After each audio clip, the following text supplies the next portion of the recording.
Әңгіме сүйіспеншілік жайында ауысты. Қазіргі әдебиетте махаббат туралы қалай жазу керектігі сөз болды. Тургенев былай деген екен, деді әдебиет зерттеуші. Емен ең берік ағаш. Оның бергітігін мынадан да білуге болады. Өзге ағаштардың жапырақтары күзде қурап түсіп қалады, ал еменнің жапырағы қыста да бүлк етпейді. Тек келесі көктемде бұтақтарында жаңа жас бүршектер қылтиып бас жарғанда ғана оларға орын босатып жерге құлайды. Мықты жүректі мекендеген ескі махаббатта осыған ұқсайды. Өшсе де орын бермей қоламталанып жатып алады. Оны жалынды жаңа махаббат қана тықсырып шыға алады. Ал белгілі жазушы Пришвин өз күнделіктерінің бірінде былай деп жазыпты, деді жазушы. Бүгінгі күннің тақырыбы жеке адамға арналған махаббатты көпке деген сүйіспеншілікпен ұластыра білу. Екінші сөзбен айтқанда, жеке адамды жақсы көріп тұрып, көпті сүйе білудің жолын табу. Өте дұрыс айтылған. Бірақ осыны қалай көрсетуге болады? Оны білмеймін, деді журналист. Мен сіздерге тек қана өз махаббатымның тарихын айтып берейін. Айтыңыз, тілеуіңізді берсін. Ал тыңдаңыздар онда. Мен оларды жақсы көрдім, бірақ олар маған қарамады, деп бастады Ербол әңгімесін. Жалғыз қыз ғана жанымды ұқты. Тек соны айтайын мен сізге. Сонымен мен 1945 жылдың 14 қарашасы күні осы әсем Астана Алматыдағы Қазақ университетінің студенті болып қабылдандым. Тарих-филология факультетінің деканы батыр тұлғалы, кесек пішінді, жалпақ бетті, қысық көздеу келген орта жас мөлшеріндегі сабырлы кісі құжаттарымды байыппен қарап шықты да, бұрын пединституттың 1-ші курсын бітіргендіктен бірден 2-ші курсқа алынатынымды айтты.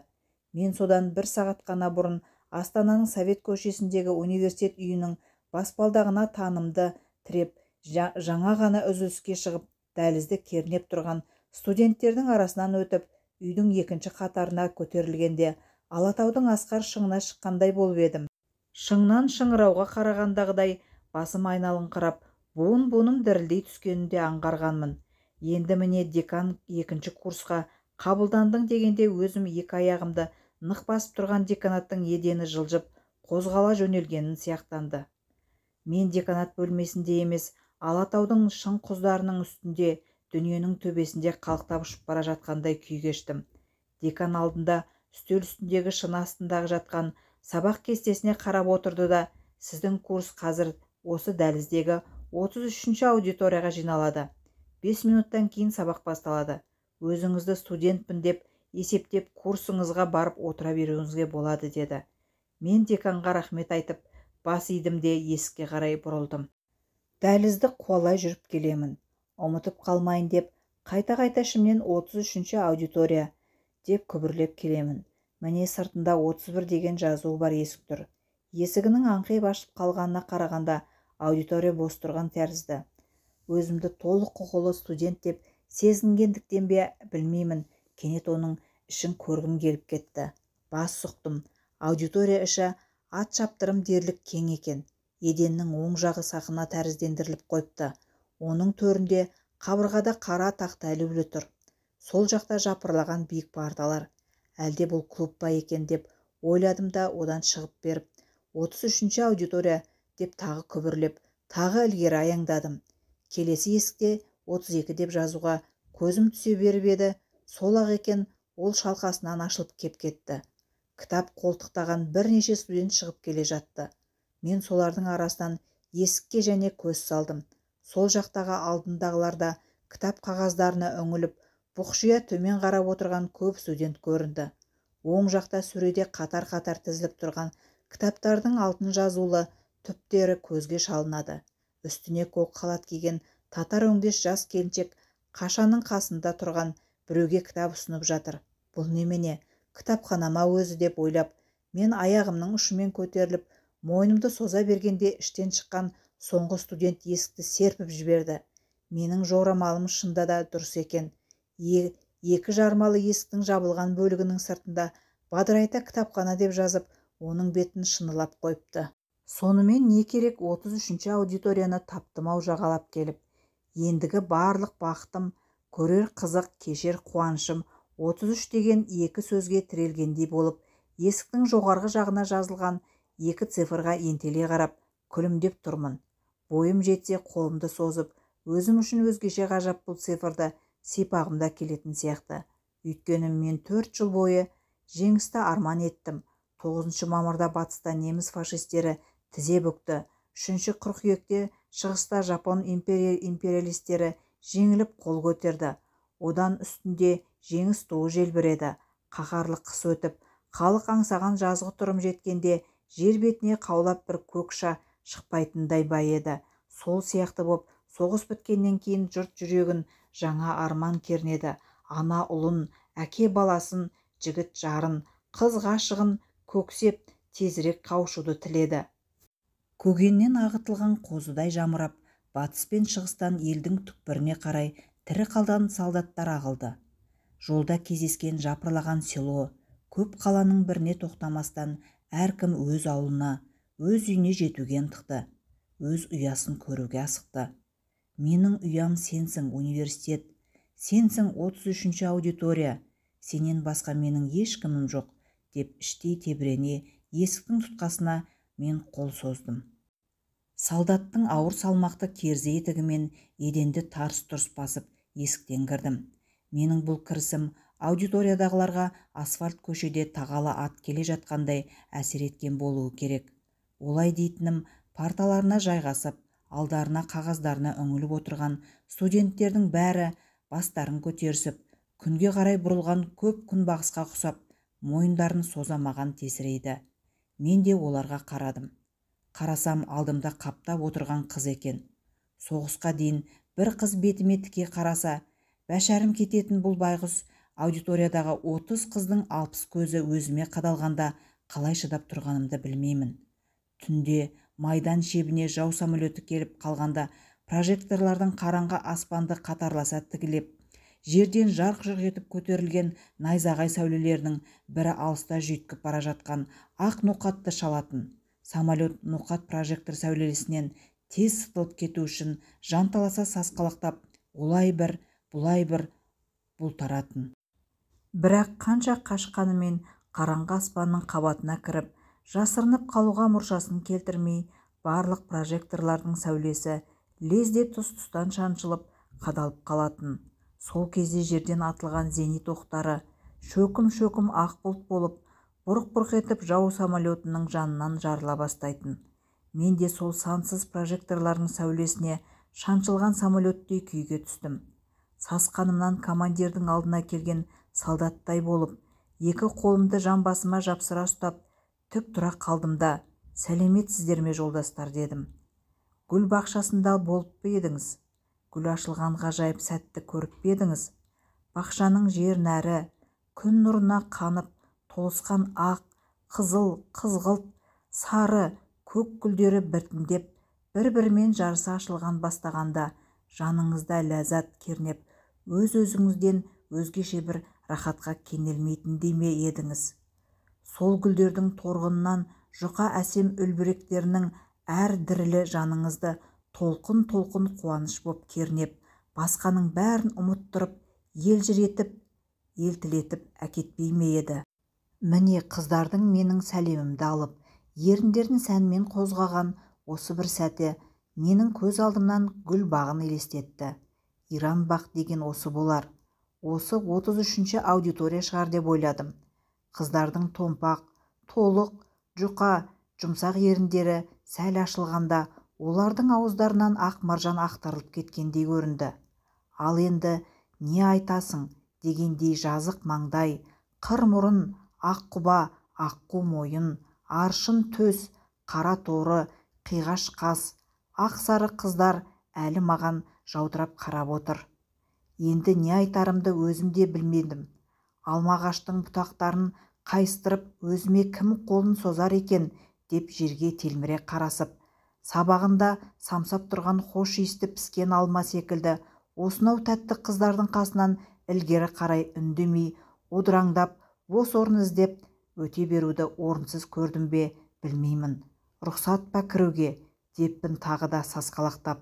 Есік жақ қатарда екінші партада отырған шашы көмірдей қара, жазық маңдай, қызыл шырайлы қыз күлкі қысып, теріс айналып кетті де танадай көзін жалт еткізіп қайтадан маған қарады. «Рұқсатты кірмей тұрып сұрамаушы ма еді?» деді ол жалпақтау біткен күрек тісі жарқ-жұрқ ете көзге шалынып. Содан соң ол аңқаусып арт жағында отырған қыздарға бұрыла қарап қойды. Әлдекім мырс ете түсті. Мен қызарып кеттім. «Ханипа, сен қойсаңшы», деді оның алдында отырған аққу мойын ақ сары қыз. «Бәлкім бұл кісі біреуді іздеп келген шығар. Ағай, сізге кім керек еді?» деді алдыңғы партада отырған кішіректеу екі қыздың ақ құбасы орнынан көтеріліп. «Біреуді іздеп жүрсіз бе?» «33-ші аудитория керек еді», дедім мен. «Осы курсқа қосылатын жаңа студент едім». Онда төрлетіңіз», деді тағы жазық маңдай, қасқа тіс қыз. «Қосылыңыз». Менің жаңа студентпін деген сөзімнің қыздарға жаңаша бір әсері болды-ау деймін. Олар бір сәт шаштарын сипап, сәнденген сияқтанды.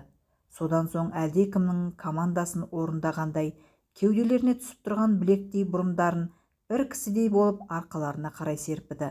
Сөйтті де қыздар қайтадан маған қарады. Бұл жолы бұрынғыдай самарқау емес, менің жүрегімді жандыра, күйдіре қараған сияқтанды. Әрине бәрі емес қой, кейбіреулері ғана сөйткен болар. Бәлкім маған солай сияқтанып көрінген шығар. Прожекторлардың сәулесінің найзасына ілінген самолетке оқ тимей қоймайды. Оқ тиген самолет өртеніп, лаулап, соңынан қара түтін сүйретіп, бет алдына ауытқып, жер қайдасың деп құлдилап лаға жөнеледі. 30 қыздың көзі менің де жүрегімді өртеп жібергендей болды.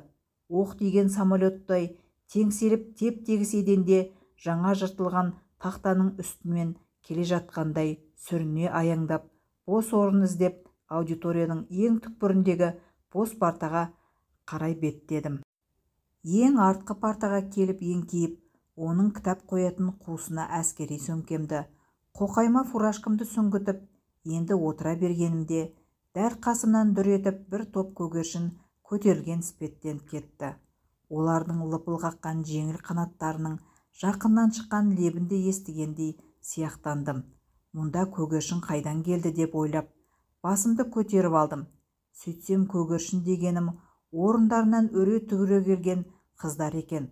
Қыздарының жауырындары қақпақтай, ет жеңді бойшаңдары да, иықтары қушиған бірақ бойлары тартқын, сымдай тіп-тік нәзік денелі, талшыбықтай майысқан талдырмаштары да бар екен. Оларды шолып келіп, менің өз алдымдағы көрші партадан көтерілген екі қыздың жып-жылтыр шаштарына, олардың қос-қос бұрымдарына түсті.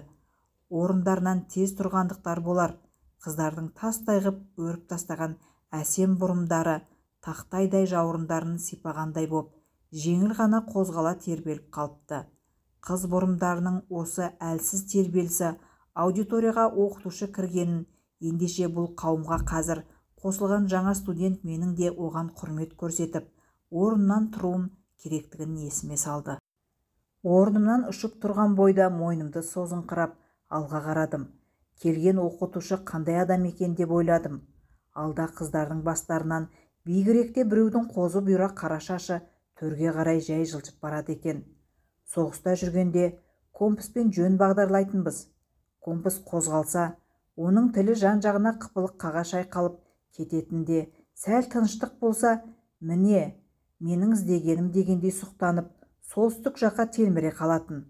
Неге екенін білмеймін, тегіс жерге қойған компастың тілі сияқтанып, менің көзім қайтадан алдымда тұрған қыздардың бұрымдарына ауды.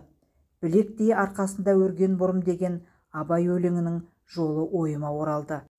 Жылтыр қара шашты қақ жарып өтіп, маңдайдан желкеге дейін тартылған шаш жармасының кіршіксіз құйқаны ашып көрсеткен ақ сызығы жүрегімді қытықтағандай болды. Қос бұрымының арасындағы қағаздай әппақ желкелер өн бойымды балқытып бара жатқандай сияқтанды. Осы кезде сол қанатта түрегеп тұрған қыздардың бірі бұрылып арт жаққа қарады. Кейін білдім, ол Зайгүл деген қыз екен. Ол тура маған қараған тәрізді болды. Менің қыздарға сұқтанып тұрғанымды сезіп, апырай, мына жігіт келмей жатып елтіп қалған екен деп ойлады-ау деп ұялып төмен қарап кеттім. Ұялшақтық ұлтымызға тән қасиет қой. Әсіресе ауыл балалары ұяң келетін әдет емес пе? Жасымда мен де сондай болдым. Үлкендердің алдында сорлып сөйлемейтінмін. Әйелдердің бетіне қарамайтынмын. Жақсы көрген қызымның жанына жолай алмайтынмын. Соғыстан қайтып оралғанша әйел алдындағы өзімнің осы ұялшақтығымның қандай күйде екенін білмейтін едім. Оны енді сезе бастадым. Жаңа қыздар толы аудиторияға кіріп келгенде бірінші рет ұқтым. Сол бұрынғы бала күнгі қалпында екенімді білдім. Бірақ бала күнімде менің қыздардың сыртынан сұқтана қарауға да батылым бармайтын еді.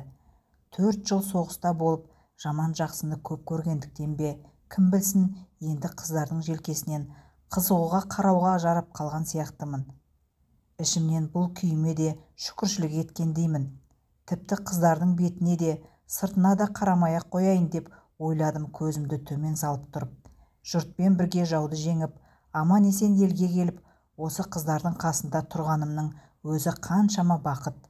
Оқытушының отырыңдар дегенге ұқсас үні естілді. Шырқап биікке көтерілген көп көгершін құйыла төмендеп келіп, жаңағы ұшқан жерінде дүр етіп қайтадан қонды. Көгершін тобына тақау келіп, қолбаң етіп қонған жалғыз қарға тәрізденіп, қыздардан кейін орныма жалп етіп, мен де жайғастым. Содан соң жайлап, алдағы қыздардың бастарының арасымен оқытушыға көз жібердім. Бірінші көрген оқытушым болған соң ба, әлде жүзінде есте қалар ерекше белгілері бар ма, білмеймін. Көмірдей қара, қозыдай бұйра шашы мен бірден бүркіттің тұмсығын көзге елестететін үлкен имек мұрны бар. Қоңырқай өңді келген 33-34 шамасындағы сабырлы кісі. Өмір бойы ойымда сақталып қалды. Оқытушының қоңырқайлығынан басқа бетінде қазаққа ұқсайтын еш белгі жоқ сияқты еді. Сондықтан мен оны соғыстың соңғы жылында бастығым болған аз ұлттан шыққан командиріме ұқсаттым да, бұл кісі қай сабақтан лекция оқыр екен деп ойладым. Ол лекцияның орыс тілінде оқыларында да күмәнім болған жоқ. Ал балалар, дайынсыңдар ма? Мен елең етіп, мойнымды ілгері создым. Қазақша сөйлеген осы оқытушыма әлде басқа біреуме деп, өз құлағыммен өз көзіме өзім сенбеген сияқтандым. Дайынбыз ағай деген оң жақ қанаттан шыққан қыз дауысы естілді. Алғашқы сөзді оқытушы айтқанына әлі де иналанатын емеспін. Өзгелер сытырлатып дәптерлерін аша бастағанда, мен бақырайып қараңғыда жау пулеметінің қай жерден от шашарын аңдыған түнгі барлаушыға ұқсап, бүркіт мұрынның астындағы ауызды бағумен болдым. Дайын болсаңдар, жол ортасына былай деп жазыңдар: сын есім. Бүркіт мұрынның астынан ақ тістер жарқ-жарқ ете қалды. Оқытушы өзін байсалды ұстап, әр сөзін баппен, байыппен айтады екен. Соғыста командирлердің шапшаң айтылатын бұйрық сөздеріне үйреніп қалған маған бұл ырғақ тосындау танылып, оқытушы әдейі маңғазданып отырғандай көрінді. Менің осылай деп ойлауыма мүмкіндік бергендей, құс мұрын оқытушы сәл бөгеліп барып, сөзін ары қарай жалғады. Біздің бүгінгі өтетініміз сын есімнің түрлері. Сапалық сын есімдер мен қатыстық сын есімдер, сын есімнің морфологиялық құрамы, яғни сын есімнің қосымша арқылы жасалуы, сын есімнің синтаксистік тәсіл арқылы жасалуы және форма тудыратын қосымшалар. Ту ағай, тіпті көп қой, деді төмен тұқырып алып, дәптерлеріне сусылдатып жаза бастаған қыздардың бірі. Бәләй, көп деп бекер айттау деп ойладым мен ішімнен, жаңағы сөзді айтқан қызға жаным ашып. Өйткені командир сабақ беріп тұрғанда солдаттардың бұлай деп оның әрекетіне баға бермек тұрғай, сөзін бөлуге хақысы жоқ. Мұндайда командир жаңағы сөзді айтқан адамды орнынан тұрғызып, казарманың еденін жууға жазалайды да сабақтан қуып жібереді. Әскер өмірінің тәртібі солай. 4 жыл бойы сол өмірге қалыптасып қалғандықтан ба, кім білсін, оқытушы жаңағы студентканы аудиториядан қуып шығатын болар деп қауіптендім. Бірақ ол сөз оқытушының кәперіне мүлдем келген жоқ. Бағдарлама бойынша солай ғой деді де лекцияға кірісті.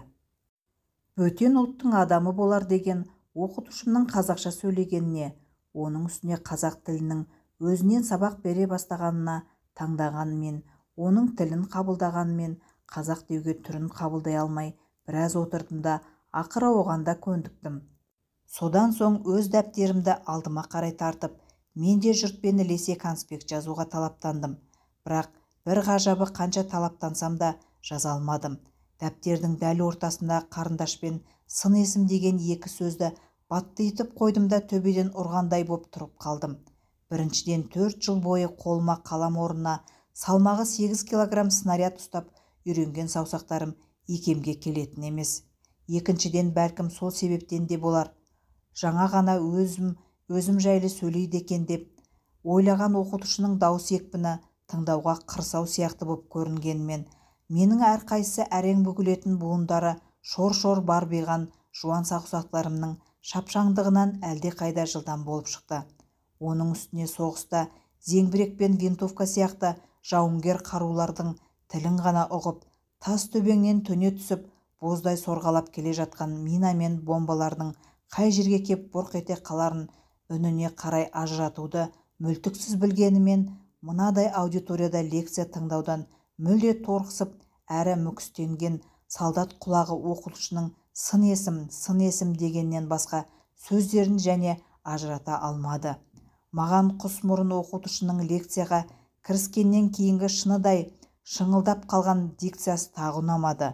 Ол сөйлеген сайын біреу аудитория терезелерінің әйнегін шылдырлата сындырып келе жатқан тәрізді, немесе аязды күні әлдекім ақ қарды шықырлата басып қасыңнан өтіп бара жатқан сияқты болды да тұрды.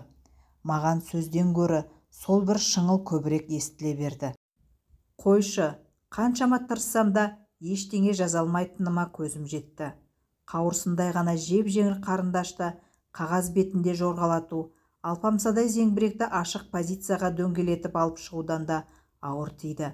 Жоқ, бүйтіп босқа қиналмайын деп ойладым ішімнен. Алдымен оқытушының үнін құлағыма сіңісті етейін.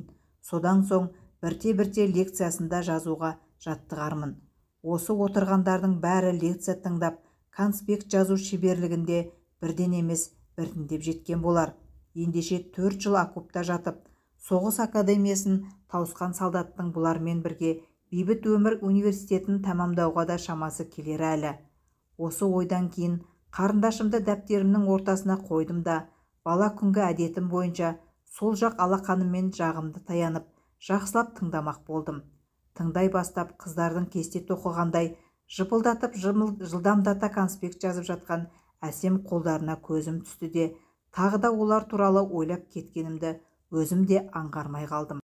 Қыздар, сендер қандай ғажап жансыңдар шіркін. Жаудырай қадалған қап-қара көздеріңмен жанды ерткен көмірдей шаштарың, иықтарыңдағы толқындай тулаған білектей бұрымдарыңмен сол қос бұрым арасынан көрінген кіршіксіз әппақ желкелерің қандай әсем еді сендердің. Өзеннің құба талындай солқылдаған бойларың неткен көркем. Апырау, қыр жігітінің қанын қыздырып құшақтауға құшуға құмарттыратын қыпша белдерің мынау бұралған. Сендердің сымбаттарыңды суреттеуге соғыстан қайтқан солдаттың тілі жете алар ма? Ешқашан. Осындай ойлар бірінен соң бірі жалғаса берді. Ой құшағында отырған мен қыздардан өзге дүниенің бәрінде ұмытып кеткен сияқтандым. Бұл қыздарды көріп отырған мен неткен бақыттымын, деймін тағы да ішімнен. Соғыс бойы жауды жеңіп, сендерді көрсем деп имандай арман тұтып едім ішіме. Сыз окопта суық жаңбыр төбеден сорғалап тұрғанда да сендерді ойлағанмын. Ақ қар, көк мұзда жол жағасында жау танкісін тосып, зеңбіректі құрып қойып, шұңқырдың төбесіне плащ-палатка тұтып, түбінде тісіме тимей сақылдап тоңып отырғанда да сендер жүрегімде жатқансыңдар қыздар. Жаяу жорықта жан қиналып, күндіз жау самолеттерінің төбеден атқылаған оғы шинелімнің етегін шұрқ-шұрқ тескілеп, түнде ұйқы қаумалап, кірпіктеріме қайта-қайта желім жағып, буындарымды босатып мазамды алып, есім шығып келе жатқанда да сендер менің ойымнан кетпегенсіңдер арулар. Сол күндердің, сол айлардың, жылдардың бәрінде де мен сендерді бір минутта есімнен шығарған емеспін.